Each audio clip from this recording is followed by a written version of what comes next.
figured out a way, and I praise God for the opportunity.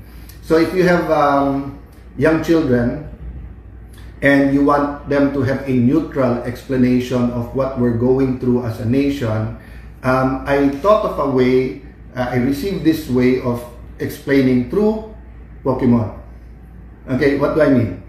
So if I can do it all over again and my pamangkin says what's happening, I'll start with Mega Dream. Okay, so everyone has dreams, and we're taught in this world to think big, dream big. Lalo sa Taguig, yun ang ano namin, may kanta pa na think big, dream big. So etong series na to, Mega Dream. So let me start with this, no? Everyone has a dream, and I really believe that God plants a dream in us. But of course, the devil also plants wrong dreams in us. So how do you achieve your dream? Order. But part of our dream is to have perfect order.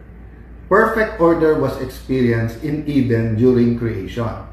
But with the fallen man, ang dami na nangyari afterwards, whether you talk about Cain and Abel, whether you talk about Noah's Ark, whether you look around at all the evil, the corruption, the disrespect of children to their parents, the covetousness, di ba, yung adultery, lahat na pag-usapan mo, walang perfect order. Pero kung ididikit mo ang Mega Dream, kadikit talaga ng perfect order. Kaya talagang, sabi ko, God has a way of putting things together even in small things. Why? So, to be able to have a mega dream and a perfect order, you need heroes. So, lumabas yung ascended hero. So, nauna yung mega dream, then yung perfect order, then ascended heroes. Okay. Ang problema, we're human.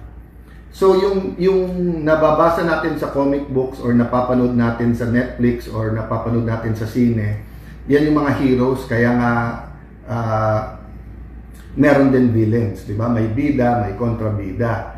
So, ang problema ngayon, sa algorithm natin, sa ating political thinking, parang rumble ng fraternity members na, kung patayan na o gulpihan na, I don't care about who's right and wrong. Doon lang ako sa kakampi ko. Diba? So, explaining to young people that there's always a dream, and of course, the better the order or perfect order, mas madali. But then, sinong bida, sinong kontrabida? Ano yung kalalabas lang, kung hindi ako nagkakamali kahapon? Chaos rising. So actually, ito pinag-uusapan kahit sa Senate, no? Chaos. But what brings chaos? Nung maayos lahat sa kagustuhan ng Panginoon, walang chaos di ba? Pero since then, every time na sabi sa akin po ng isang kaibigan si Noy, sabi niya, wag ka nang mag-isip pa. Kasi simple lang, matino ka. Gusto mo matino yung Senate, so guguluhin ka talaga. So chaos is not only brought by bad people who want to destroy something good. It's also brought by bad people who want the status quo not to change. Who wants to prevent good people from changing.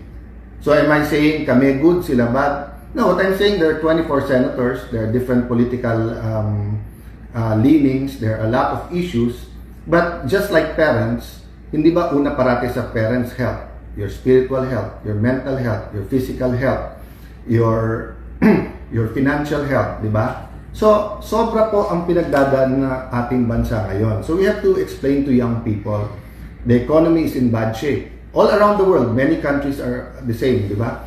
Prices of gas is so high, and the price of gas affects everything else. May problema tayo sa dollar-peso exchange rate, which brings more problems. So, kumbaga parang domino effect yung sa presyo ng gasolina. So, because of that, food prices are also rising. Because of that, in the future planting seasons, may problema sa fertilizer, may problema sa weather because of the super El Nino. So, from our mega dream to the perfect order, to the ascended heroes, to the chaos rising, life is like that, di ba? But unlike Pokemon, which is a game and it's for collectors, you're dealing with real lives